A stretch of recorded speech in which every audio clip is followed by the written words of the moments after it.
and Coach Latanya here, and I am so excited to bring on my next guest. For those of you who don't know, I am a wellness coach, and I'm always finding ways to help you elevate wellness on your wellness journey, and that includes not just you, but the people around you as well. And so I am so pleased and excited to bring on a really good friend of mine, a sister of mine, and she's going to be sharing some wisdom with us today. And we're just going to let the conversation go where it may. But before she comes on, I just want to introduce her a little bit. So her name is Patti Soriano Guzman. She is a maternal child health perinatal allied healthcare professional, and she is dedicated to the holistic, family-centered care of birthing, bonding, and well-being. And she's a consultant, a facilitator, a speaker, leading with compassion, empathy for all. And she is that. She and I are so passionate about wellness. She is a game changer in her own lane. And she's so passionate about what she does. This is not just something that she does, this is who she is. And so I'm so pleased to introduce her to you today. And we're going to go ahead and get into the conversation. So hello, Patricia. Hello, Patti. How are you? Good. Thank you. Thank you so much, Latanya, for the warm welcome and the introduction. I appreciate you so much. And just for hosting me here today on your podcast. I'm very excited and very looking forward to it. Absolutely. It's so good to have you. So let's go ahead and kind of get into the topic, well, to get into the conversation, really. You and I both are in this wellness industry. And, I work with a lot of women and helping them either come back from or, back from birth or even the whole process or the whole journey of just being a woman. So give us like an idea of how you help women and the families and things like that. Well, at this point, I have a variety of roles that I can play in terms of supporting women, mothers, families. First and foremost, as an international board certified lactation consultant. Lactation is like my first love. It was my first certification in the perinatal allied healthcare profession. And then I went on as I was working with women and families and engaging, just realizing that there's so much more. Like, first of all, the number one thing that's going to impact breastfeeding lactation is childbirth. So I went on to become a certified childbirth educator, and also perinatal mental health certified and perinatal relationships and mental health certified. And that was in, my early career. So in a variety of different ways, depending on the need and what a person comes to me for, I will definitely address those needs and concerns, but always trying to have my support be well-rounded, giving them the full picture, having them understand the changes that they are going through themselves as people, their bodies, their lives, really. It's a full picture kind of thing, as we both know as mothers. That's beautiful. I love that. And the way you break that down, we all need that. That's something that when I was pregnant, if I had some, like, how much more or how much better would that experience have been? We have like, oh, I remember the day my child was born, but what about the journey to giving birth, right? And I think that having someone like you to help along that journey and understand who you're becoming as a woman is, priceless. You can't even put a number on that. Absolutely. And even, beforehand, if someone's actually thinking about conceiving or starting a family, or when couples come together and they have, these grand ideas of what it's going to be like when they have children and having family life, without actually understanding or anticipating how much will truly change. And oftentimes that can be a challenge in and of itself. So, it's more about community and building community. And so in this modern society and way of life and fast pace, slowing down, right? And understanding that we're, as human beings, we need people. And we need people in different ways. We all have different kinds of needs. Everyone will adjust differently, but we have to have support in a lot of different ways. Mm-hmm. I think a lot of times, like you said, in our society, community is something we feel as though we don't have time for. I don't really have time to connect, but that's the nucleus of who we are, our community. Yeah. And, right? And without it, we're broken down, we're isolated, we're weakened, Yeah. right? Yeah, we don't have that strength that we need. So that's wonderful. Now, Patti, how did you get into this space? Really through my mothering. Mm, Before children, my past life, I worked in advertising, marketing, had a very big, fast-paced city life, and I enjoyed it very much. And I got engaged and married and eventually got pregnant. And that's when everything changed. I changed, right? My perspective, my values, my priorities, mm, everything changed for me. And everyone is different and how, that shift will impact them. But for me, it was really becoming a mother, um, being with my first child, especially in isolation, despite having friends and family and community. I still felt very much alone because of lifestyle. I mm, hadn't really anticipated like what the impact would be once I had a child and I was home alone with that child the majority of the time, as my husband was out to work and everybody was out living their life. So that definitely brought me to this work. And also breastfeeding challenges, first and foremost. So from my point of view, I had great births. I prepared for all natural, non-medicated birth, and I had them I have 3 kids now. Um, but the breastfeeding was definitely not at all what I anticipated. And all I knew is that I should ask for help because I prepared for my births. So that was my entry. Like once I decided to leave my career behind and try something new and different, I was breastfeeding a lot and I had gotten a lot of help and I was really interested in learning more and also paying it forward. mm. Mhm.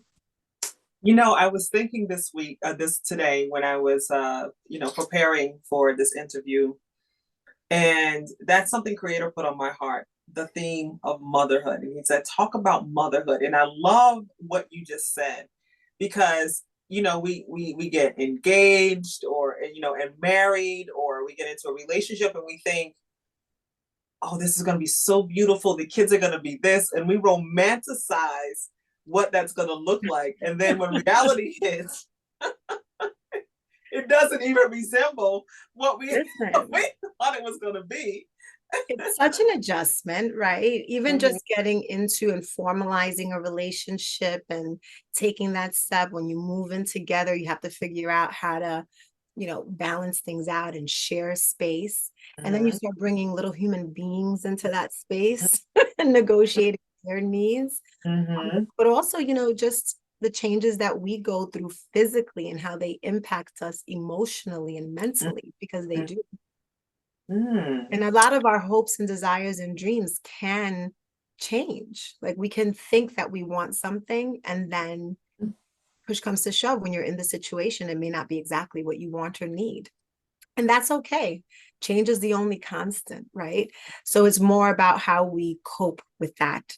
And mhm. that more moves more into the perinatal mental health aspect, how we're coping with the transitions into relationship and parenthood. That's beautiful because, we can have these plans. And I think many of us, have had this life before we started our families, and being a mom and having that experience and going through the births, however beautiful and however that was, but it changed us.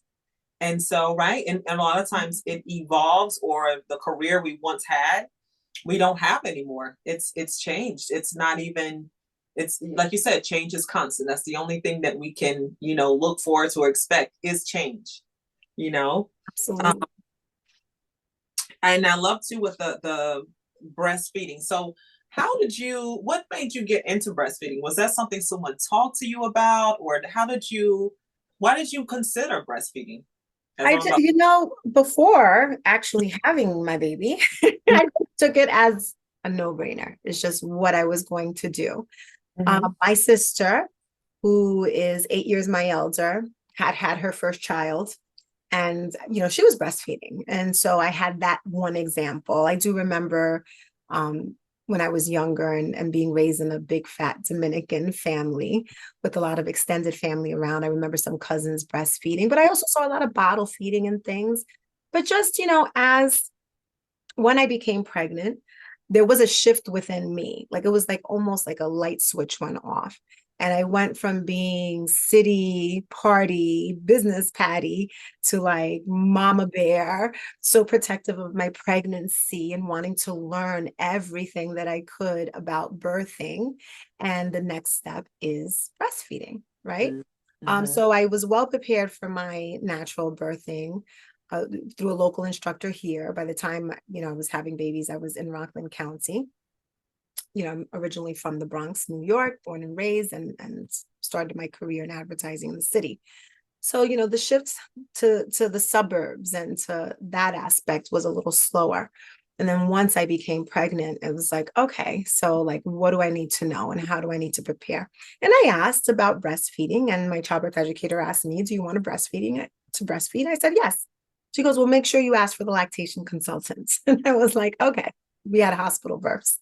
So I did, but what I didn't anticipate was some of the health issues that were going to surface during my pregnancy. That was the number one challenge. My birth was fantastic, but I didn't know how my body would change, how my breast would increase in size. Everyone's a little different in that, but some women, when they have oversupply of milk, your breast increases, size increases right away. You have inflammation. Then anatomy changes a little bit, and that can make it a little bit more challenging to bring the baby to breast. Also, my baby was, she was full term and she was perfect, yet she was a little pokey, a little dainty, wasn't really open and wasn't really wanting to latch on. She wasn't ready yet. So I just wasn't anticipating that I would have a baby that wasn't ready to breastfeed, but it does happen sometimes, depending on the gestational age, how the pregnancy has progressed. Sometimes, as much as you're monitored with prenatal care and with obstetrics, or if there's any special circumstances, you might be followed by a specialist.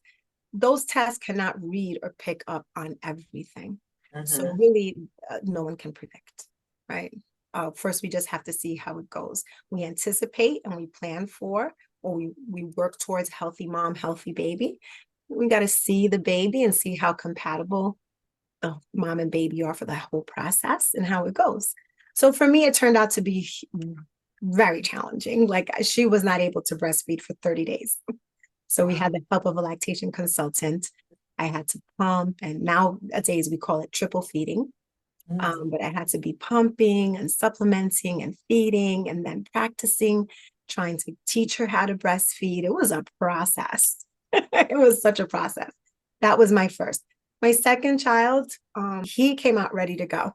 He latched on right away. He was a rigorous feeder. I was like almost taken aback. Like I was like, "Are you sure everything's going okay?" Like at the hospital, I was kind of nervous to take him home because my first experience. Um, and then he ended up developing a congenital heart condition in his first week of life and had cardiac surgery at 10 days old. So we had to abruptly stop breastfeeding. So with him, it was totally different. We reestablished breastfeeding twice, and I actually had to relactate once when he was 3 months because of all of the medical challenges. So I received a lot of help, and it was really with him that I decided, because of that experience, first I give him to God and give everything to God, God first. But certainly I was able to tune in and know him so well because we were breastfeeding. Even in the first few days, I noticed immediately when there was a little change in his pattern. And so that's what identified the cardiac condition. And so later, once we were better, I asked God, what do you want me to do with this? What should I do with this? And the only thing that came to me and that occurred to me was that this should be shared with more families, with more mothers. How powerful it is when you establish that breastfeeding relationship, that bond with your baby, your child. You know them from the beginning, from the very beginning. It's so important, really. And my third, she was was a better experience. It was a little easier, but there was still stuff because that's just what's typical. There's always going to be a challenge, and it's all about overcoming the challenges. Mm. Wow, I love that, Patty. I mean, you know, I firmly believe that that pain and passion, and I heard this someplace too, and he was saying that pain and passion is the same thing, but passion is the other side of it. So I like what you said when you said, okay, God, what do you want me to do with this? Because a lot of times it's the pain that we go through and the challenges and the way we go through it that sets us up to help other people go through and come out of it. So your story is another example of that. So beautiful, and I can only imagine that that had to be, um, you know, Grueling. yes, It was grueling. It was, yes. listen, it was so much. And that was really the point where I came to understand a lot of things and flat on my face. Mm, mm, mm, mm, I asked and got answered. mm, So so we can't just overlook that. mm. We can't just move past it. We have to be able to do something with it Oh my goodness. to help others, and I truly believe that. And bringing it also back to community, we had been going to the church where you and I met, Mm-hmm. and that was a very large community. But I had been going for like 3 or 4 years, and the message I was listening and receiving and wanting, but it wasn't sinking in until then. Mm-hmm. Right. So the first thing that I did once we figured out what was going on and had been transferred, from the local hospital down to the city hospital, and we're prepped and waiting. My very first communication and birth announcement was a prayer request. Mm, So it was really life changing, mm, life saving, life changing. And even the cardiologist, the pediatric cardiologist that identified the issue, because my son was presenting totally normal. And here I was, 6 days postpartum, walking into an emergency room saying, my baby's sleeping too much and won't breastfeed. And thank God that my pediatrician listened to me and that those doctors listened to me and that they weren't necessarily finding the issue right away, but they kept looking, right? And so once after like a whole series of checks and assumptions and admissions and a cardiologist coming in and to tell me the EKG was normal, I explained to him what was happening. He said, well, you're describing a baby who's struggling. We're assuming infection, but there's no fever. So let me take a closer look. And he did. wow. And then once he took that closer look and ultimately found the issue, he said, good catch. Oh, I didn't really like that. I'm like, I didn't want to hear good catch, but it was good. Um, and that was that. And so what that cardiologist said is that breastfeeding is an exercise for baby, right? It looks very passive, but there's so much occurring physiologically for the mother, for the child. And ultimately, that whole latching onto the breast, the suck and swallow is very rigorous, right? And it's like an exercise. So when my baby was latching and breastfeeding, he would fatigue out and then fall into a deep sleep. There was no change in color, no change in vitals. Everything seemed okay, but I knew something was wrong because he had been breastfeeding around the clock for the first few days and cluster feeding, and I was exhausted. So that night, after cluster feeding, that he finally fell asleep, and I said, okay, he's finally full. Let me get some rest. But I would set my alarm clock just in case. Like he was always waking up before the 2 hour mark. But this time I woke up, I tried to breastfeed him. He was just sleeping. He wouldn't latch. And I said, well, he's finally full and tired. Let me get a little more sleep. And then the next 2 hours came And I knew it was time to feed based on everything I learned with my first child and, what had been going on the first few days. And he really, like, he just wasn't responding. And it really took me like 2 hours to get him to feed for like 10 minutes, which was not who he was at 6 days old. I'm like, what? Something is wrong. Mm. So that's what set that off. And ultimately, that is my why. Right. Oh my goodness, that's so powerful, Patti. And when I look at you and your beautiful family, I always think that I just love seeing you guys. You really are a blessing. Just seeing you, you know. I don't want to cry, but I mean, I saw your picture with the bio and everything, and I'm just like, oh, Patti, like it's just so. And hearing your story is so powerful, but also too, just I think sometimes when we say, "Oh, I'm just so passionate," we miss how the passion developed, right? We just think, "Oh, you're just so passionate," and that's cute. But if you knew what it took, right? But why? Why? Why? And sometimes it's just something that comes from, a special talent or a skill or something innate. And sometimes it's hard earned, you know? Yes, absolutely. Sometimes it's harder. And so, I mean, by now, hopefully the audience will get it was a happy ending to our story. Yes. The son was very much helped and stabilized. And by 6 months old, we were doing well. But it was just a rough start, a very rough start. And And he is so, yeah. yeah, a wonderful young man. I love, seeing all the things that he's doing, and I that's will say he was the one who brought me to La Leche League too, though, because after all of our challenges and we were stable and happily breastfeeding and just, I was home with my kids and doing what I wanted to do with them. At around 8 or 9 months old, he decided to abruptly wean from daytime feeding. He was happy to breastfeed all night, early morning, night, and all night, but he would not breastfeed during the day. And he's the one who, with that challenge, I went to La Leche League of Rockland County, which is a mother to mother volunteer support group. And shared the story, and the leaders of La Leche League, who are now my co-leaders, they helped me get through that hump with him. And it was there that I ultimately said, okay, I want to do this. I can do this. I can like share with moms and support moms. And then I found my way to lactation consultant.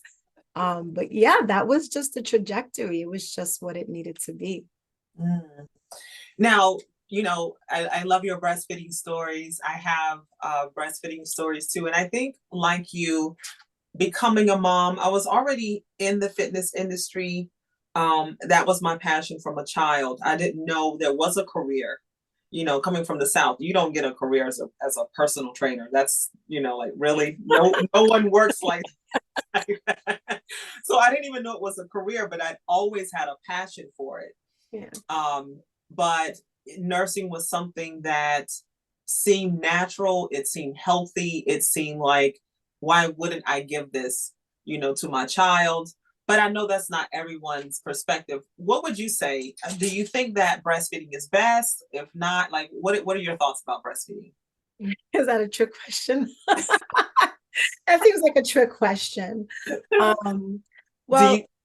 as a lactation, so now fast forward, and I will share, I'm way in midlife now. My kids are going on 11 years old, 14 years old, and 18 years old. Okay. So now, for the last, gosh, how many years? I'm 8 years recertified lactation consultant. And I've been working, locally with families for 7 years. So do I think breastfeeding is best? I think the short answer is yes. Of course, I think breastfeeding is best, but the reasons why I think is best have changed because Mm, of my clinical training and professional training. And also, a big part of becoming a lactation consultant, well, first a La Leche League leader, group leader to do peer support and volunteer support, is processing our own story. And then once we've acknowledged and processed and comes to terms with our own story, we need to set that aside because everyone's story is different, right? And we need to get well versed on the very broad range and broad spectrum of perspective, experiences, outcomes, and how to best assist that. So the reason I would say breastfeeding is best today is because when we are looking at natural physiological process, how our bodies work and how babies nurture and thrive, the breastfeeding to breast serves a lot of different benefits. And it's not quite the same when people choose to pump and feed. That's a different, that has benefits as well and protects the milk and ultimately gets our breast milk to our babies. But the function of bringing the baby to the breast, bonding in that way, the skin contact, the eye contact, the baby latching, a baby who knows how to breastfeed and is breastfeeding well will be better than any breast pump in terms of draining the breast. And the way that a woman can make more milk is by giving milk. So it's so much to it. But basically, breast milk production and breastfeeding is all about supply and demand. The more you drain the breast, the more you breastfeed, the more milk your body's going to make, which if that is the way that we are primarily nurturing our baby and feeding our baby, that's what we want. There's so much more to be said about that. I can talk for days. I can talk for days about the benefits, but today that's why I say it is best because it is most efficient, most beneficial, most protective to mother and baby and to the actual production of the breast milk for as long as possible, right? So our current recommendation from the World Health Organization, American Academy of Pediatrics, all the different governing bodies is ideally a baby will be breastfed or given exclusive breast milk for at least 6 months. Then they can start solids gradually. That starts the beginning of natural gradual weaning. But human milk is the whole food, the complete nutrition, and even medicinal and beneficial for at least 2 years. Okay, that changed recently, 2 years, and as long as desired by mother and baby or parent and child. I love that. That record, the WHO organization, World Health Organization, has always used that wording. Most recently, the American Academy of Pediatrics adapted the wording, and the key difference is the encouragements and the advocacy for breastfeeding longer. Right? And yeah. So it's a lot. It's a lot to it. No, I mean for 2 years, I can see that. I think I nursed, or I know I nursed 2 of mine, one for 18 months and then the other one for 15, 18 months. And then my twins, I nursed for maybe 2 or 3 months and that was it. But I think that I know that you're right. I remember being in the hospital and my twin, one of them had to go into NICU. And I was just nursing the other one, and the nurse came in and said, "Do you want to give a bottle?" And I was adamant about not giving the bottle. Mm-hmm. And you have that glamorous hospital gown on, right? Yeah. And she comes and she says, "You don't have any milk, see?" And wow. Yeah. And I show her the bottle that I pumped and it was full. And she swallowed her words. And it was like, I'm telling you, please don't give my baby a bottle. I need her to have this milk because I want to nurse her. And every day they would say, "Oh, she's not able to maintain body temperature. She wasn't able to do this. She wasn't." But I was taught that breast is always best, you know? And, thank God we moved from that situation. But yeah, I believe that breast is best. I noticed the changes that happened in the differences from breastfeeding for 18 months into breastfeeding to like 4, 6, 8 weeks. I see the difference in them and even in my body too. The one of the things I appreciate is the way it contracts the uterus and gets it back into alignment, you know? Um, and we don't talk about those things. Like, it's not just feeding the baby, but it really is, it's good for the mom, it's good for the baby, you know, it's good for the wallet. Well, But yes, there's so right, many health benefits, and like more yeah. recent research shows, and everything you're saying is true. And I'm so sorry that that happens. And, Mm, to this day, it depending on the environment where you're birthing and how well trained and well versed those healthcare professionals are, that'll determine how good of a support and guidance you get. And mm, it's challenging. And mm-hmm. that's why, the profession of lactation consultant came to be. It was really women and mothers being in a space of medicalized births and being told that their milk was not enough, or that they didn't have milk, or that, substitutes were superior. Women themselves knew that that was wrong innately. Mm-hmm. And so through the mother support groups like La Leche League, and in Australia, it's currently the Australian Breastfeeding Association, mothers started demanding to have the support and well-versed professionals to help them with breastfeeding. So there was that shift, right? As human beings, it went from something that we would see and learn from the beginning of time, in our units, in our family units, the village, the community, however, right? The tribe.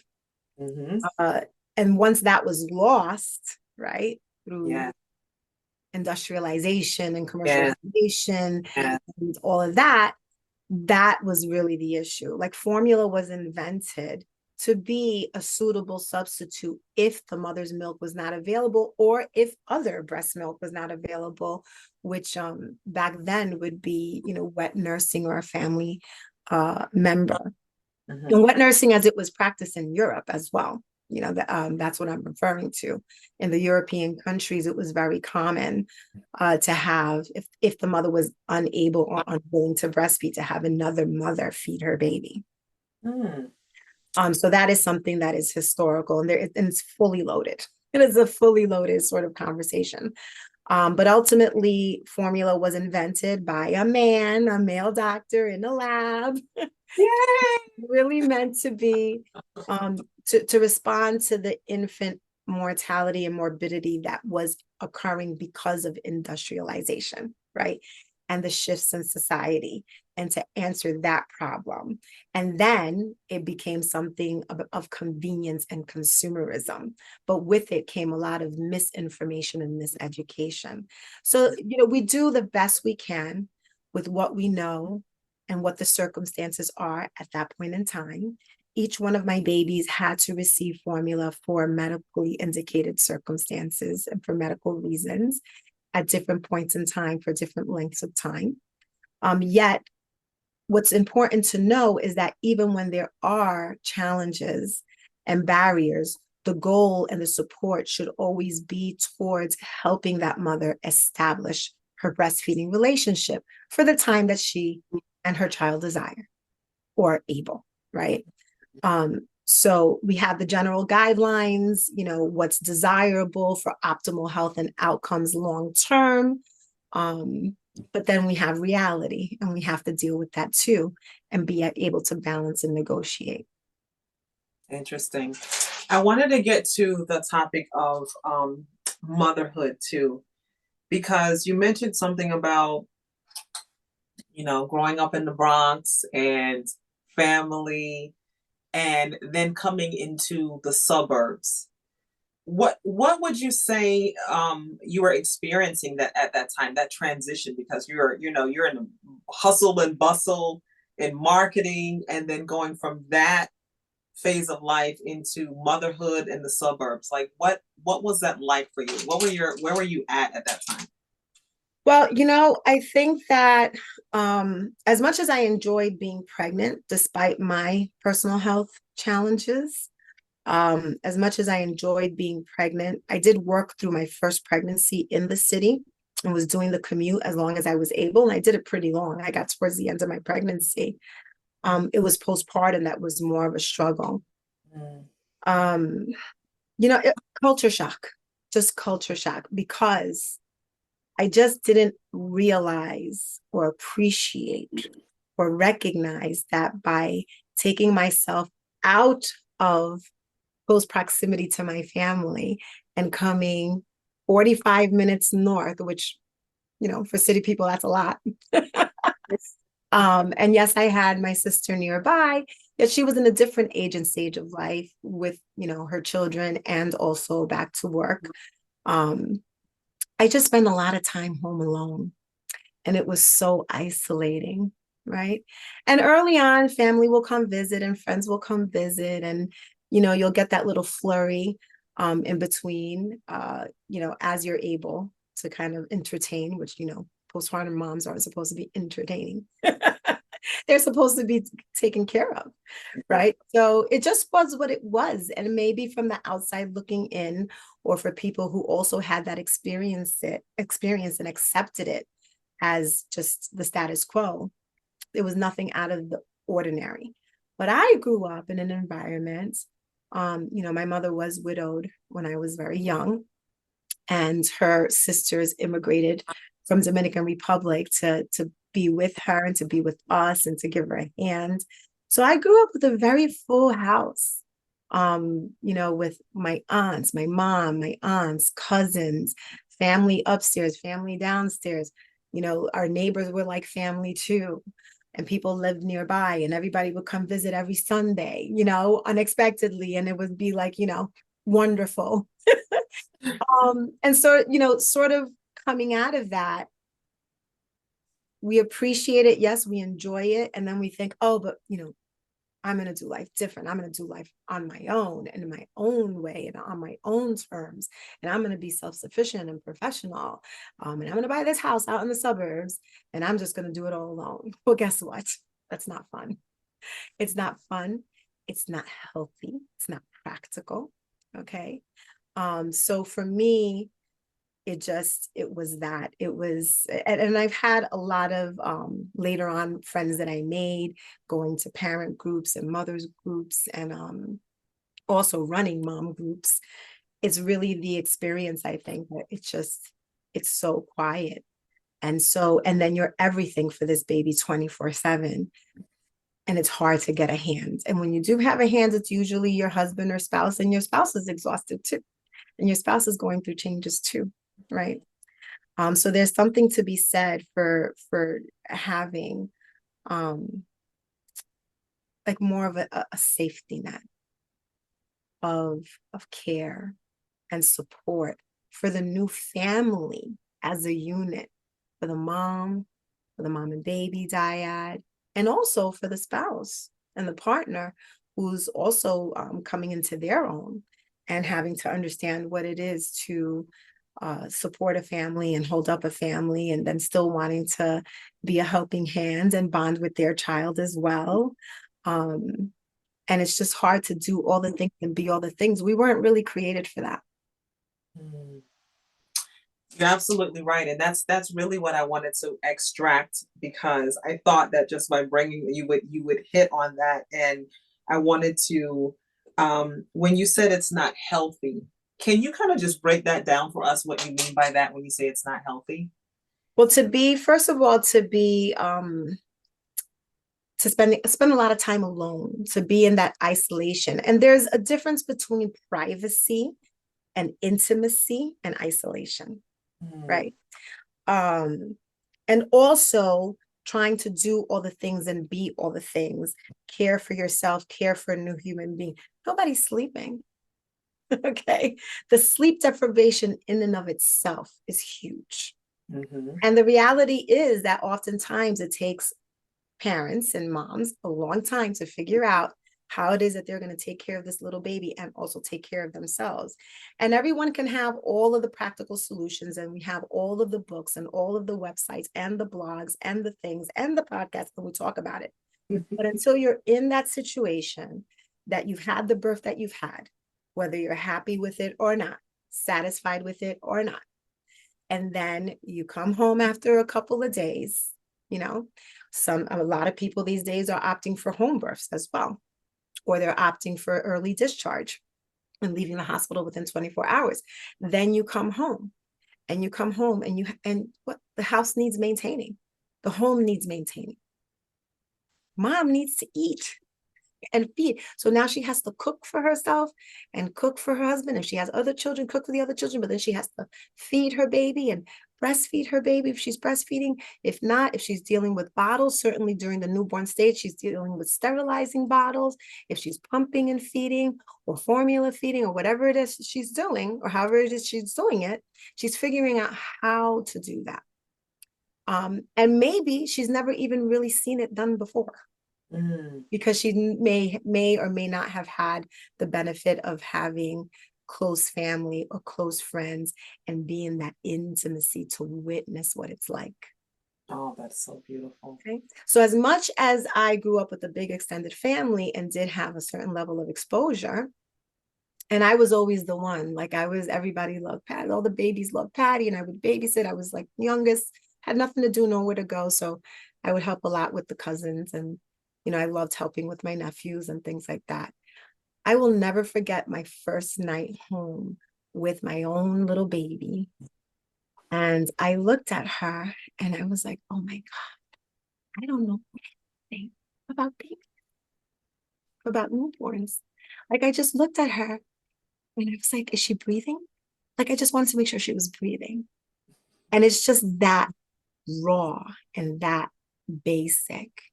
And it's such an adjustment. And it goes on for a long time. It really does. And so that also wears. So when I say it's not healthy, it's on a lot of different levels, but mostly mentally and emotionally. Because then, depending on how the person reacts or responds or copes or doesn't, will depend on whether or not there's any onset or triggering of depression or anxiety. And when I say it's not just those two, though, it's the whole full broad spectrum of mood, depression, and anxiety disorders. And that's what's coming to light now more in recent years, in terms of perinatal mental health, the onset of lots of different conditions. Either they may have been pre-existing or the onset during pregnancy and certainly postpartum. And it's not baby blues. I'm not talking about baby blues. I'm not talking about little, hormonal fluctuations that the majority of people go through. They could be a little teary-eyed. I'm talking about more extreme, deep depression or anxiety that manifests differently. Wow. Yeah. Wow. Oh So my goodness. there's a lot to learn and there's a lot to know. And I realized that through lactation, like when I would encounter a mother and they were having challenges, sometimes it was about just the lactation, just the challenge that was going on with the breastfeeding or the breast milk. But more often than not, it was about the bigger picture, the situation, the life circumstances, whatever that person was coming out of or going back to, or how they were adjusting. It's a lot more. Oh, I love it. You bring me back to, I remember a time having the twins and it was highly stressful. I say that with my eyes closed, okay? So that to give the level of it. Don't want to see it. Don't want to see it. But yeah, it was a really challenging time for my marriage at that time because I had already been in the fitness industry. I'm so used to moving my body, and pregnancy slowed me down. So I didn't. I love having my children, but pregnancy, I like the recovery part. Yeah, You yeah, know, yeah. and Especially with twins. Provided yeah, two at the same time. two at the Wow. same. Yes, two at the Yes. same time. I was trying to nurse them both. I had to cook. I had to clean. I was still changing diapers because my 2.5-year-old didn't want to quite potty train. I had a lot going on. I remember my blood pressure would be so high, still trying to heal. I had to have a cesarean, husband out all day. It was a really stressful time. And so being triggering, I understand, like it brings, because you do feel isolated, or you can feel isolated because it's you that's having to give the care, not even of that baby, those babies, or but other children that maybe you may be caring for as well. And so I thank you for touching on, this is not just baby blues, a little teary eyes because of the M&M commercial, because I was that too, right? Yeah. And Why that would and you that's eat the and M&M, that's right? normal, typical. Yes, but this is something that's deeper, and I thank you for sharing that, because we need to hear that, so that when we make these plans of, I think I want to have, it's not that you don't have, but consider that, right? Consider having that, but also too, Patti, it is bringing that to your partner too. Hey, this Yeah. thing is really getting me in a place that I just don't feel being intimate in that way, Yeah. right? With your partner, so they understand, okay, I got you. So they can come up to that level too, at least hear and understand. Understanding your needs, Mm-hmm. being Mm-hmm. able to identify, Mm-hmm. express Mm-hmm. what the needs are Mm-hmm. so that they could be met. But part Yeah. of the challenge is that some people don't even know what they need and they don't know how to ask for it, Yeah. or they don't want to ask for it because they don't, for a variety of reasons. We can't make it, everyone is different. Mm-hmm. But we have to normalize um, being able to be honest about what is occurring, how we're feeling, speaking up, speaking out to our loved ones, to our partner, to our family members. We don't have to be okay. It's okay not to be okay. It's okay not to be okay and to ask for help. We all need help. It's not a sign of weakness. Mm-hmm. It's a sign of being human, right? And needing others. That's beautiful. And Mhm. that takes me into community. So can you kind of give a little bit of, you know, why community is so important, or how that helps with the whole process or journey into motherhood? You know what? Community care, quote unquote, community care, when done well, um, can be a relief, can be alleviating to the mom, to the family, to the parents.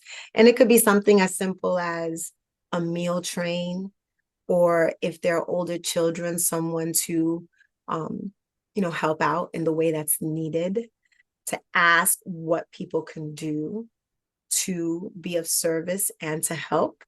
We have a lot of well-intentioned folks and well-meaning folks and family members, but they really don't know how, or they kind of just relate back to their own personal experience, what they would have wanted. They want to give that, which is okay if that is what the family needs or prefers. So I think when it comes to community care, it's having an awareness, understanding that we need to change the way we're doing postpartum and parenthood and adjusting, to be more empathetic, truly empathetic. A person may need someone to talk to more than anything. So be that sounding board. You don't have to solve anybody's problems. You don't have to have all the answers. It's helpful if you know of a few different resources or where to get help. But that could be easily found, especially in this day and age. You can just Google everything, right? But be a sounding board, listen. Or, if the need is sort of like I can't figure out, like I don't have time to make meals and I'm so hungry, but I'm just eating, garbage, bring some or deliver some nice and healthy fruits, vegetables, prepared casseroles, whatever the person likes, whatever's helpful, right?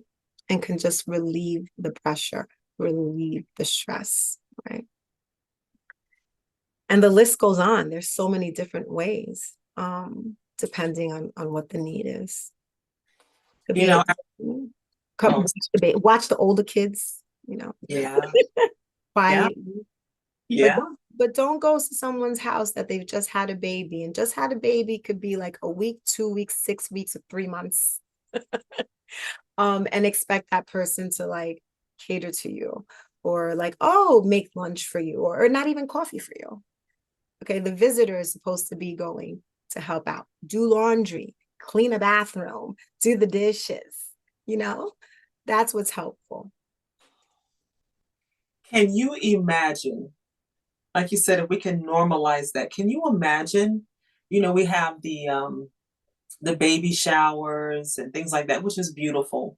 But if we had something that we can normalize for that, up to 3 months where there was meals that we came in and cleaning that came in and, doing laundry, and we just normalize that again, Yes. right? Yeah. Normalize that again where the aunties and the people would come in and say, well, what is it that you need today? Or what is it that you need this week? I'm coming in and I'll do that for you. I'll go to the supermarket for you.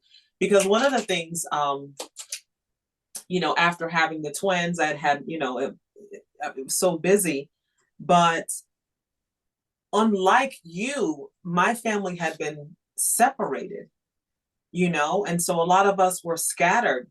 Mhm. And I was used to being alone, used to having to do it alone, used to not having people. And I had to learn that I needed community, but I didn't know what I needed.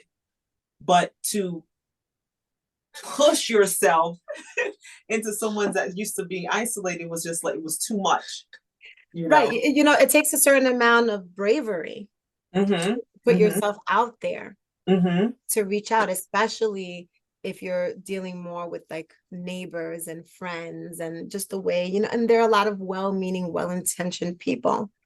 But then it's more on us now to plug in and to find the places and spaces where we could go and the groups, however it is most convenient and beneficial, to make those connections.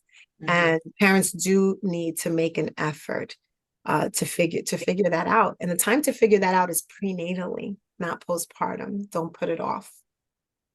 Thank Not you to for put it off. And anyone needing suggestions, I mean, listen, there's so much out there now and so many great resources. And that's one of the benefits to consulting an allied healthcare professional for whatever the need is. So depending on what the person is most interested in learning about, you start there. But really what it should be is preparing prenatally for the postpartum period in a realistic way and not in a materialistic or superficial way. You don't need things. You can have the things and all the nice things and arrange the nursery and do the registration, the baby registry if you feel like it. But what's most important is to sit down and have those honest conversations with your spouse, figure out where you both are, you know, in that on different topics and what your needs are as a unit. And then start identifying who it is that you can reach out to for help. Beyond the OB, having a doula is wonderful. If you're thinking forward enough to have a lactation consultant on hand, that's great too. Do the childbirth education, the prenatal education for breastfeeding.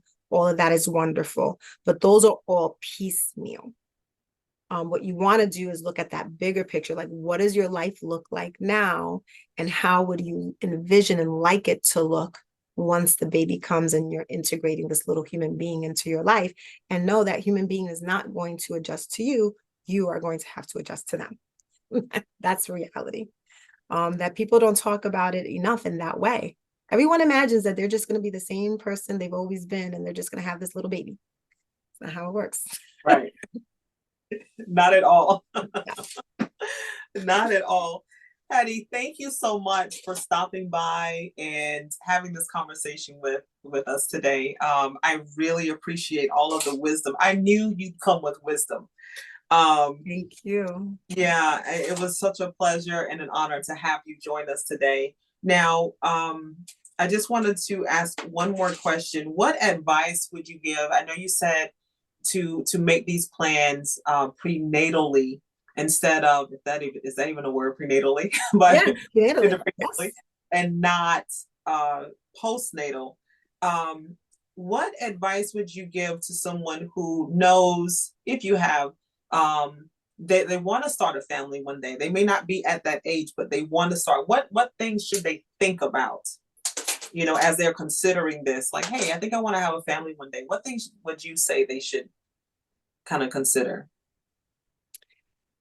Um, the practical things, just making sure to the extent possible. And we can't plan everything. Let's understand that at least 50% of pregnancies are not planned. Okay, so there's that.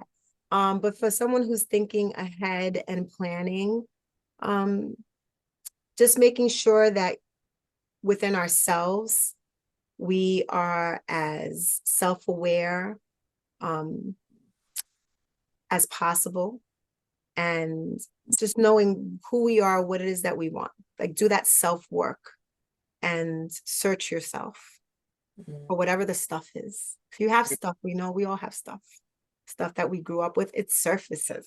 Mm-hmm. Stuff we forget about, the stuff we push back or push down, all that stuff comes up. Nothing like a baby and children to bring it all up. Like a loose leaf tea. Yes. Deal with your stuff. Yeah. It will benefit you personally and benefit your relationships and benefit your family. For the person who has that awareness and that wherewithal, getting the proper supports for mental health and emotional and spiritual health, it matters. That's first and foremost. In your relationship, being as solid or as open as possible, that communication is key. Making sure that the other areas of your life are as settled as can be, or if not settled, that you at least have a sort of plan in place. That will help alleviate the stress, whether that has to do with your employment, your self-sufficiency, your career, your finances, because these are the things that cause pressure and friction later on when you have another little person or a few little people to take care of. Okay, those are the realities, right?